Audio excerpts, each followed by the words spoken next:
we are going to start a new chapter, that is photosynthesis in higher plants.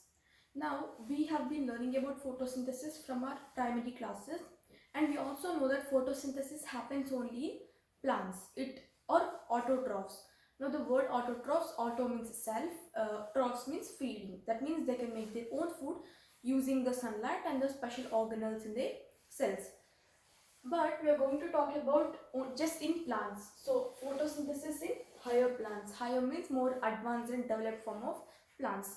Now, this concept of photosynthesis was not given by just one scientist. There were many scientists who contributed and gave their theories and concepts for this photosynthesis.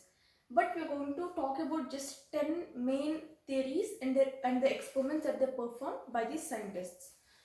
The first person or the first scientist who contributed is Van Helmont. Now, he gave a statement. What was this statement? He gave a statement that says food synthesized by a plant comes from water and not from soil. It comes from water. Now, what he did was, there was an experiment. Now, how did he give this statement? He performed an experiment. What he did was, he took a plant, he took a normal plant without, it's not in a pot, it's just a normal plant, and he weighed it. So we are going, for our understanding, we are going to take a little example. So he took a plant, and this plant was, let's say, 10 grams, and he took some soil. So the plant was not potted, it's not in a pot or anything, it's just a normal plant, and it weighed 10 grams. And he took some soil and it weighed 100 grams. Now he started putting the plant in the pot, like in the soil. So he then watered the potted plant, and after many years he noticed that there was a drastic change in the mass of the plant. So plant's mass was increased 4 or 5 times larger, but whereas soil mass, the mass of the soil, had a negligible loss. So what happened was, there was, the plant weighed 10 grams. So after many years, after watering the plant, watering the potted plant, he noticed a drastic change. So there was 100 kg. So it has changed to 100 kg. But whereas soil, after many years, what he noticed was it changed to 99 grams only. So there was a big change in the mass of the plant, but there is a negligible loss in the mass of the soil. So 100 grams, 99 grams, just 1 gram is decreased. So there is it's a negligible. So negligible loss is there. In the normal plant, it was 10 grams, and it after watering the potted plant, it changed into 100 kg. So that's what he's telling. The food synthesized by a plant comes from water only, and it doesn't come from soil. So this was the first scientist that we discussed, that is Van Helmont. Coming to the next one, this is a very important one, and this was given by Joseph Priestley. Now this we finished Van Helmont, he told this thing. Coming to Joseph Priestley, what he told was, he also gave one other statement. He told that plants restore to the air whatever breathing animals and burning candle removes. Now for this as well, he did not just give the statement like that, he did an experiment as well. Now what he did was, in the experiment, he took a plant, a normal, obviously it's not like just a plant, it's a potted plant. So he took a plant and he took a burning candle, the candle with its flame on, and what he did was, he put, so if here we have a plant, the potted plant and the burning candle, he enclosed a bell jar, and that experiment that he did was called bell jar experiment. So we can write it here, bell jar experiment. So this is a very famous experiment, and what he did was, he took the potted plant and the burning candle, the candle with its flame on, and enclosed it in a bell jar. After some time, or after some days, he noticed that the burning candle is has its flame on, it doesn't lost its flame, and the plant was also healthy, it did not dry up or die. So that's what he has noticed. What he did then was he he separated the plant with the potted plant with the burning candle. He put the burning candle aside, and then he put the bell jar, and the potted plant aside, and then he put the bell jar. Now what he noticed was the potted plant started drying up and it started dying. The burning candle also lost its flame, it did not, it stopped burning. And that's what he has noticed. And also the same thing he did for a breathing animal, that is, he took a mouse and he noticed that the same thing, mouse also died. So plants restore to the air, whatever breathing animals, in this case it's mouse, and the burning candle removes. So this is the statement that he gave. Now what he concluded with this experiment, with this bell jar experiment, was the burning candle removes something from the air, and the burning candle removes something from the air, and the breathing animals also takes in something from the air, and that air is restored by this plant. So plants restore to the air, that means they have something in that breathing animals take in. So, and burning candle removes from the air. So again the conclusion was the burning candle removed something from the air, the breathing animal took something from the air, that the plant restored.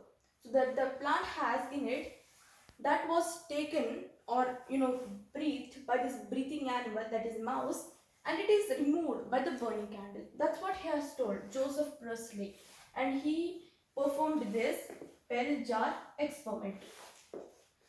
So these are two scientists we have discussed, Van Helmont and Joseph Priestley. The third scientist was Jan Ingenhousz. So what he did was, the statement that he gave was, sunlight is essential for photosynthesis. Now this is also a very important one. He also did an experiment, and he did an experiment with aquatic plants. Aquatic plants means the plants which survive or live in water, in ponds, lakes and streams. So sunlight is essential for photosynthesis. Again, he did not give the statement like that. He also did an experiment. What he did was, he basically, like the aquatic plants, the plants which live or survive in the water, what he did was, there were some water bubbles which are being formed near the plants. Like if the plant, let's say, so these are some aquatic plants and their leaves. So if these are some plants, and he saw some water bubbles which are being formed like this. Obviously we see some water bubbles, right? And these water bubbles, later on it was discovered, or he discovered, that these water bubbles were of oxygens. So then if you notice carefully, that's what is happening in photosynthesis. What is happening in photosynthesis? Plants, they take in carbon dioxide and they make the food, that is glucose, C6H12O6, that's a sugar, and then they release oxygen. And here oxygen, and oxygen here is a byproduct or a waste product like thing. So plants take in carbon dioxide or breathe in carbon dioxide and make the glucose, and then they release the oxygen. So oxygen is acting as a byproduct in case of this, in case of plants, normal plants which are performing photosynthesis. Also in these aquatic plants, water bubbles was of oxygen, so they are called oxygen water bubbles.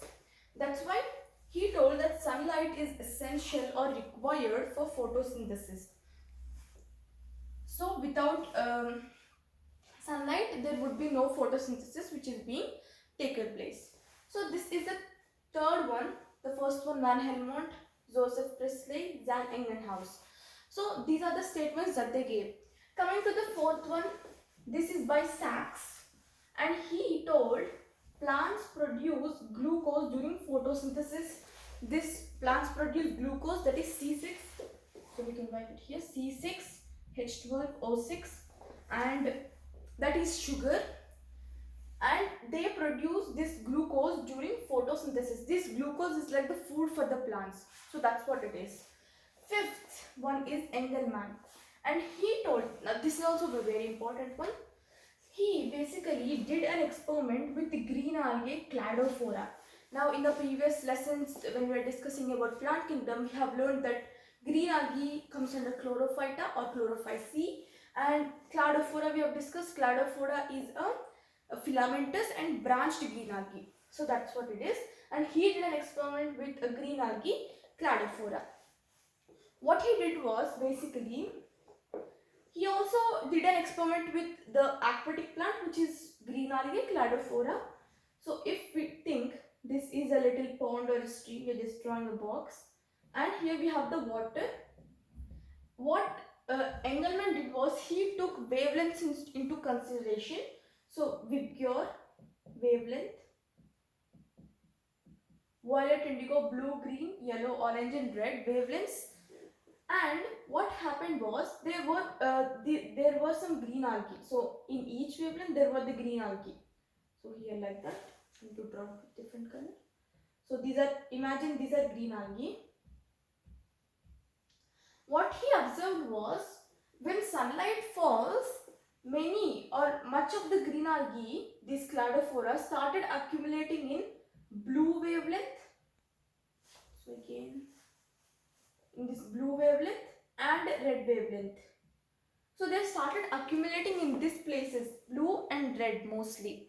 And that's what you have noticed, blue and red, here is where more photosynthesis is going to take place. So blue, red, more green algae, their rate of photosynthesis is higher. So rate of photosynthesis is higher in blue-red wavelengths. So that's what it is. He did an experiment with the green algae Cladophora. Coming to the sixth one, this is by Van Niel, and he did an experiment on purple and green bacteria, purple sulfur bacteria, and he told that photosynthesis is light independent. That means without light, photosynthesis will not take place, or light reaction. And he told that H2, hydrogen, from suitable oxidizable compounds is used to reduce carbon dioxide.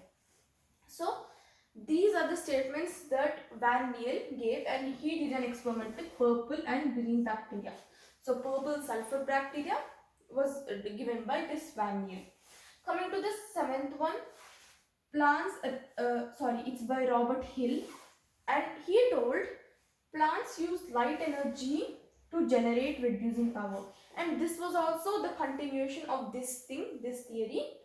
Eighth one, Thierry de Saussure. So this was given by Thierry de Saussure, and he told that water is essential for photosynthesis. So without water, without watering the plant, you can't, the plants can't make their food, or plants can't perform photosynthesis. So water is essential for photosynthesis, and this was given by Thierry de Saussure. Coming to the ninth one, this was given by Emerson. This was also very important. He also gave multiple theories and things. He told that there were two photosystems in the cell. Two photosystems. And these photosystems were, so two photosystems in plants, PS1 and PS2. We are going to discuss them in detail also when we move on. So he told that there were two photosystems in plants, and he gave this Emerson's effect. That also we are going to discuss. And Emerson's effect is also called red drop. So that also. And he gave that photosynthesis is completed. He told photosynthesis is completed in two reactions. The first one is light reaction, and the second one is dark reaction. So two cycles are there, light and dark reaction. Light reaction means near the sun, in where sunlight is required. Dark reaction means at night time, not night time, but we are going to discuss these light and dark reactions also in detail. So that was given by Emerson. Coming to the 10th one, that is M. Calvin. or Melvin Calvin, the full name. And what he told was he basically gave the whole process of dark reaction. Now this dark reaction is also called as Calvin cycle because it was given by Calvin. That's why Calvin cycle or C3 cycle. So these were the 10 different scientists and their contributions to give the concept of photosynthesis. Let's recap the whole thing again. First, Van Helmont, food synthesized by a plant comes from water and not from soil. This is by this mask thing. Second, Joseph Priestley, he performed bell jar experiment and he told plants restored to the air water with breathing animals and burning candle moves. The third one is Dan Engenhaus and he did an experiment with aquatic plants and he told that sunlight is essential for photosynthesis. So here oxygen is byproduct. And the fourth is by Sachs. He told that plants produce glucose during photosynthesis. Glucose is C6H12O6. Fifth is by Engelmann. He did an experiment with green algae, Cladophora. So Vibgyor, the wavelength, and more green algae are at blue-red wavelengths, so rate of photosynthesis higher, obviously. And sixth one, Van Niel, experiment with purple sulfur bacteria or purple and green bacteria. He told that photosynthesis is light independent. And hydrogen from suitable oxidizable compound is used to reduce carbon dioxide. Seventh, Robert Hill. Plants use light energy to generate, reducing power. Eighth, Theodore de Saussure. H2O, water, is essential for photosynthesis. Ninth one, Emerson. He told that there are two photosystems. Those were PS1, PS2. And those photosystems are present in plants, and he gave the Emerson's effect or red drop. And he also gave the complete process of light and dark reaction, or he did not give, but he told that he gave the concept that photosynthesis is completed in two process, light and dark reaction. And the 10th one is Melvin Calvin, and he gave the dark reaction or Calvin cycle or C3 cycle. So this is basically the historical background of this,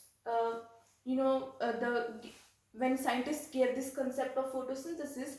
This was the historical background, and we have discussed all the scientists and their contributions and the experiments that they performed and all the concepts, all the theories that they gave by doing those experiments. So this was the historical background of photosynthesis.